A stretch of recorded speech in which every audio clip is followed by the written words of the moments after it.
Siyanamkela abalandeli of Grace, igama lami uThenjiwe Molweni. Namhlanje sizawufunda incwadi yeshumi elinesibhozo le-Exodus. Sigqibele ku-Exodus 17, Amaleki, iintshaba zamaSirayeli zibulawa ngekrele ngoYoshua ngenxa yoncedo lukaYehova nakulaa teamwork ezezandla bebephakamisa zikaMoses baphumelela. Teamwork ibalulekile kakhulu. Namhlanje uYitro, utatazala kaMoses, uyabahambela entlango, ibe ngaphezulu uzabacebisa. Sizawuva ke uba uMoses uzawuthatha nelo cebiso okanye uzawuthi hayi mna awunaba sandicebisa ngoku. Sizawuva. Ivesi yokuqala ithi uYitro, umbingeleli wamaMidiyani, uyise womkaMoses, wayiva yonke into uThixo abenzele yona uMoses. Weva into yoba bawela ulwandle olubomvu behamba ngeenyawo. Haleluya, yakuduma kaloku intomasi le, into enkulu Yehova wayenzela amaSirayeli. Ukuba uYehova uwakhuphile, wava nokuthi wakhuphile amaSirayeli eyiphutha. Wow. Ivesi 2, uYitro uyise womkaMoses wamthabatha uTsipora umkaMoses emveni kokuba ebemndululile. Caba uMoses wabandulula ifemeli yakhe, wayisa ngokwabo xa wayejongene nohambo lokukhokhela amaSirayeli. Kodwa ngoku utata kaZipora wayibona ukuba ifamily to God is very important. God honors the families. God loves families. Ibe uzithandela ukuba masimkhonze to glorify him. That is why ezithanda ii-families. Efuna uba ngale lonke ixesha ii-families zibe together to worship him, nokuphakamisa imisebenzi yakhe emihle. Yiyo le nto uSathane eyilwa kangaka ama-families. Uyawalwa ama-families, akafuni njenge-families umoya kaSathane. Kodwa masingamvumeli, angafumani lula nje. Ivesi 3 ethi ngoku uhamba noonyana bakhe ababini. Is a wise man uJethro. Uyazi into ukuthi nje ifamily, i-unity. Athi nokusentlango kufuneka abe nefamily yakhe. uMoses wama noonyana bakhe ababini. Uthi igama lomnye, abalulekile amagama akhe, uthi igama lomnye yayinguGeshom kuba wathi bendingumphambukeli ezweni lolunye uhlanga. Igama lomnye, verse 4, lalingu-Eliyezere kuba wathi uThixo kabawo ubengumncedi wami, wandihlambula ekreleni likaFaro. Oh Jesu. Verse 5, uYitro uyise womkaMoses weza ke noonyana bakhe nomkakhe kuMoses entlango apho wayemise khona intente entabeni kaThixo. Verse 6, wathi uMoses, mna Yitro unguyihlo, ndize kuwe ndinomkakho enoonyana bakhe bobabini. Watsho wathi ndikuzisele ifemeli yakho, ndizise umkakho noonyana babini. Ndamhlonipha natata. Verse 7, waphuma uMoses waya kumkhawulela uyise nomkakhe, waqubuda wamanga, babuzana impilo, bangena endindini. Verse 8, uMoses wambalisela uyise womkakhe yonke into uYehova abenzele beyenzile kuFaro nakumaYibhuta ngenxa kaSirayeli, nenxamleko yonke abayifumanayo endleleni nokuhlala ukuhlangulwa kwabo nguYehova. uMoses ndamthanda, akazange abethetha into ezinegative eyoba amasirayeli bangasakhalaza amasirayeli amasirayeli la, ngoba amasirayeli ayemhlupha uMoses, kodwa uMoses wathanda uzothetha zonto, zawuphakamisa amandla kaYehova, izinto uYehova ndenzele zona ezinhle. Nathi ke masifunde loo nto yophakamisa uYehova, siphakamisa amandla akhe phakathi kwawo wonke amanzithinzitho omhlaba. Siphakamisa uYehova, singabe sixelela abantu into ezimbi ezisehlelayo, asixelele ubukhulu bukaYehova, abantu balazi.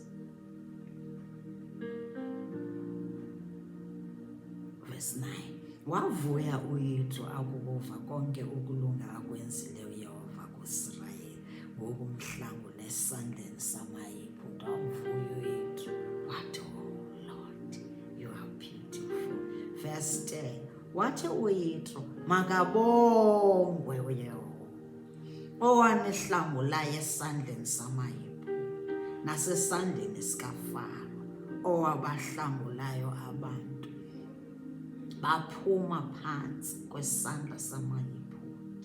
Esi sandla samaYiphutha sasiqinile.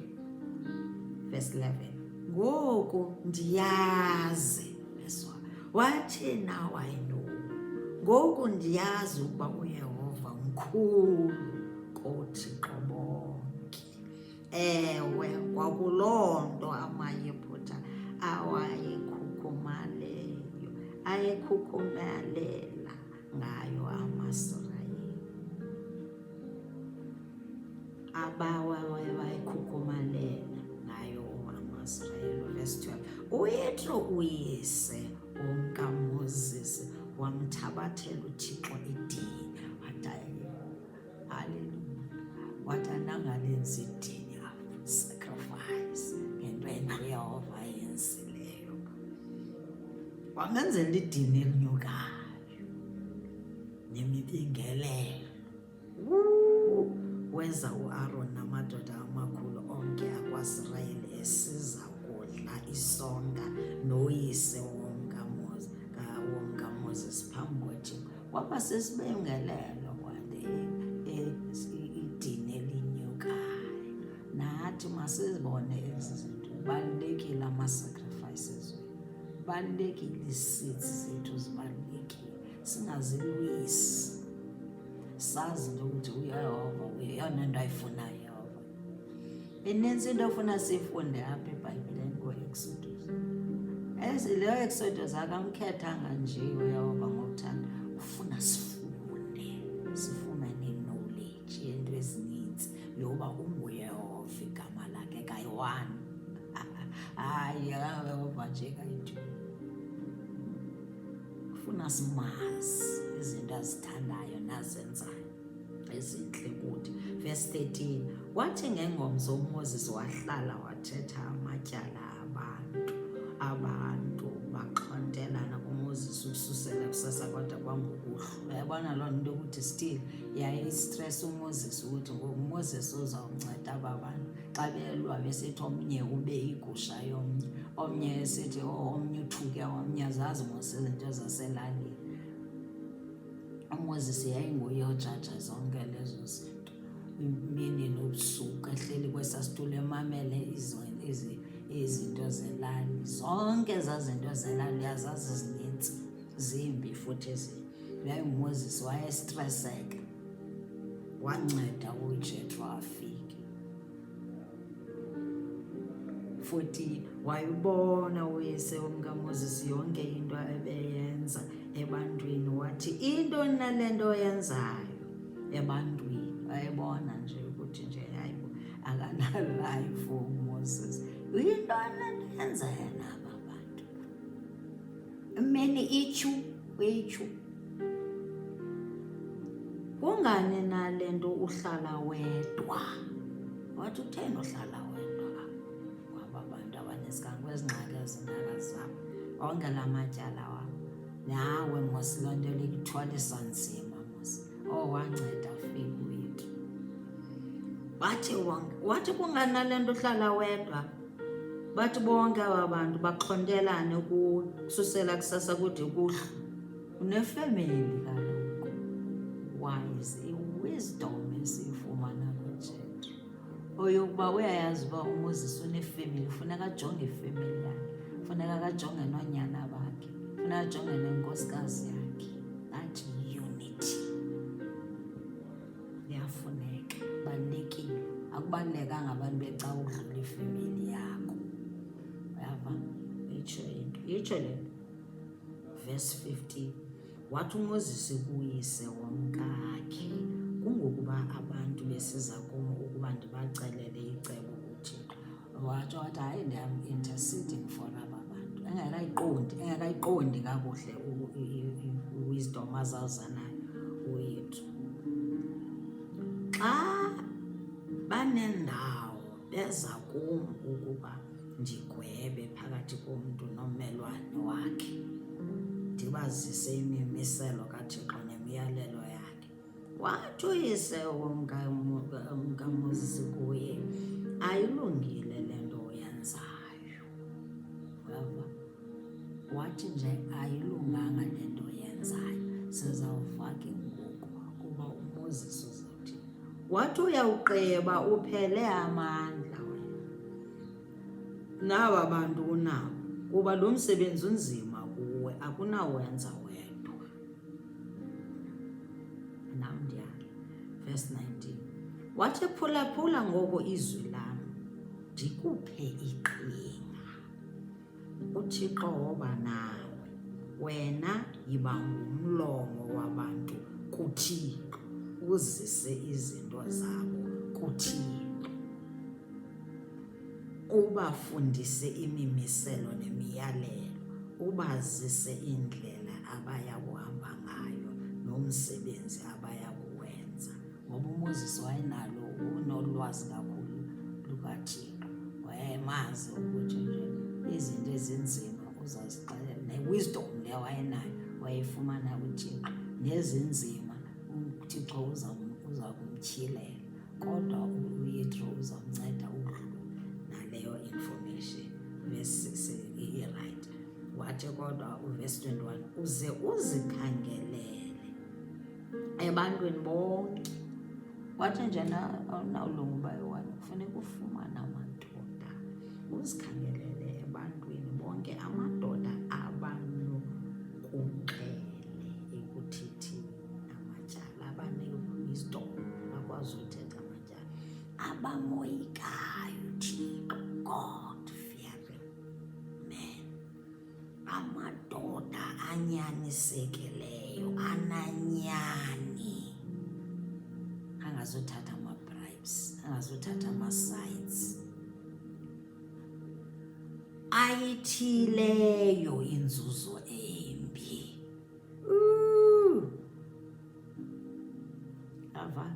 Uyava ukuthi njena le licebiso likhulu.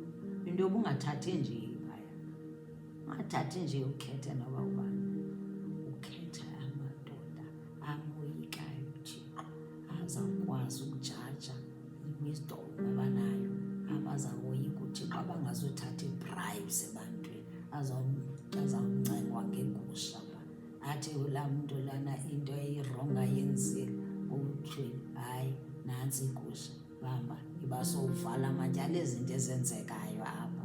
Uyazibona mos ezenzeka, azingenzeki ke ecaweni, azingenzeki ecaweni. Sifunda usitshini.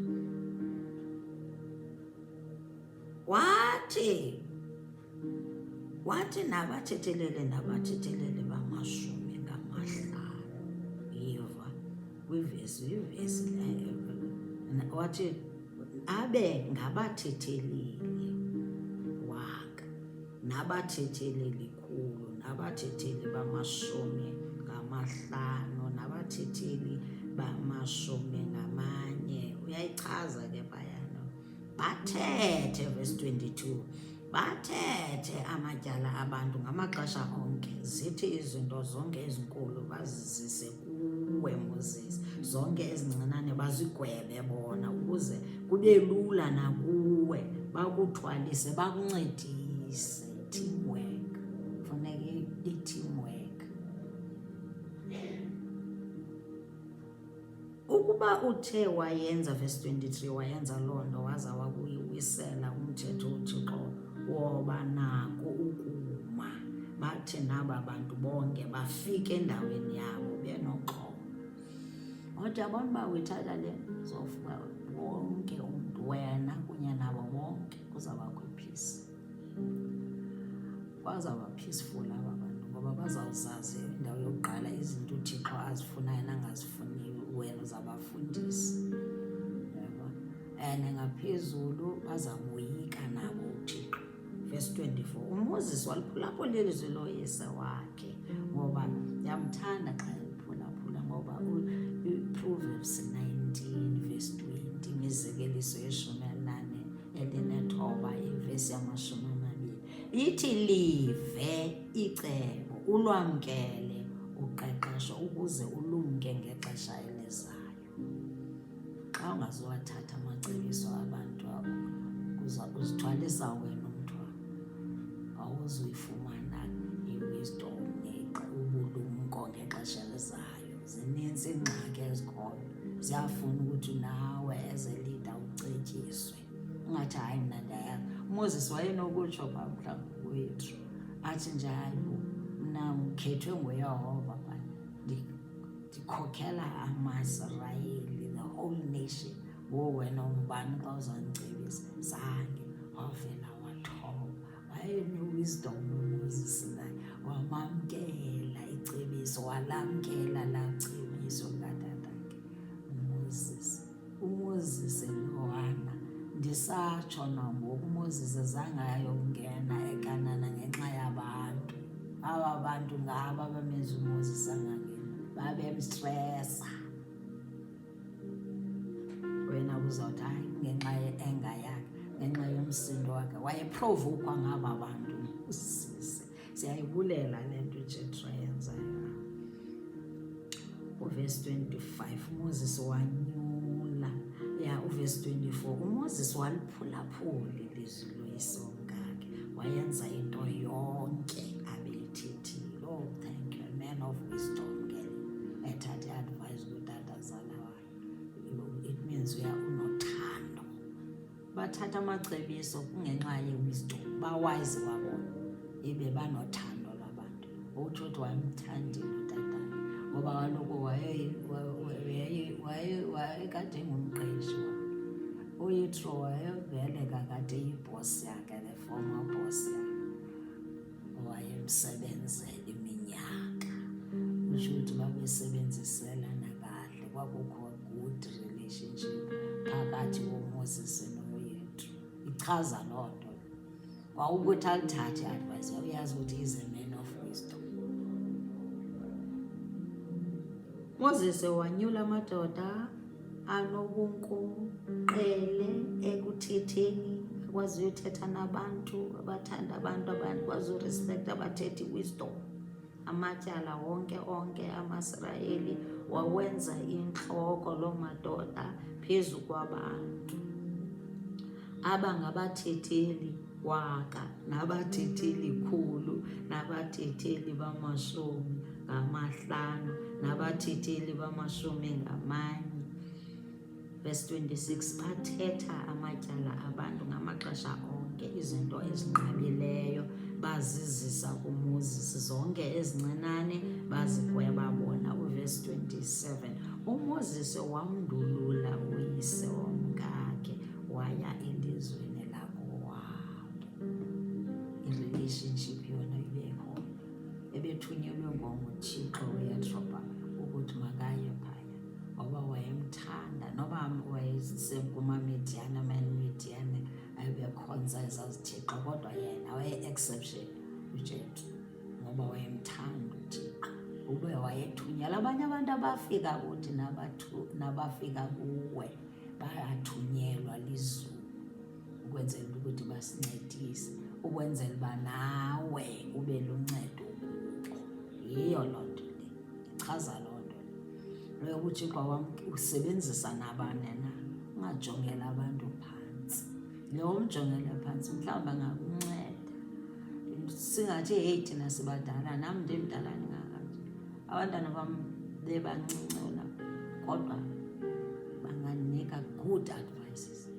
Xesha elikhoyo ngoku thina sikhokhelwa abantwana abancinci bangabefundisi, bane-wisdom engaphaya. Singabajongeli phantsi sithi hayi bazasixelela ntoni ngoba bancinci, bane-wisdom.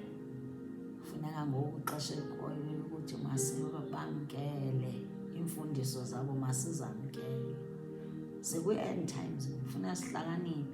Into iyathethwa, bayakucebisa, thatha icebo liza kwakha, icebo liyakha.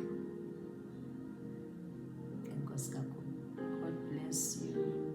Ufunde nawe ukuzithathele le ncwadi ye-Exodus, ukuzifundela ufumane yonke into, izicebiso, amacebiso manintsi, into onoyifunda kwincwadi ye-Exodus. Andazi why uyothi masifundele incwadi, uyena uyayazi, uyayazi into ukuthi uyasikhokhela, ufuna kube nezinto esizifundayo. These little things nje sizifunde, sizi-aplaye empilweni zethu nasezicaweni abantu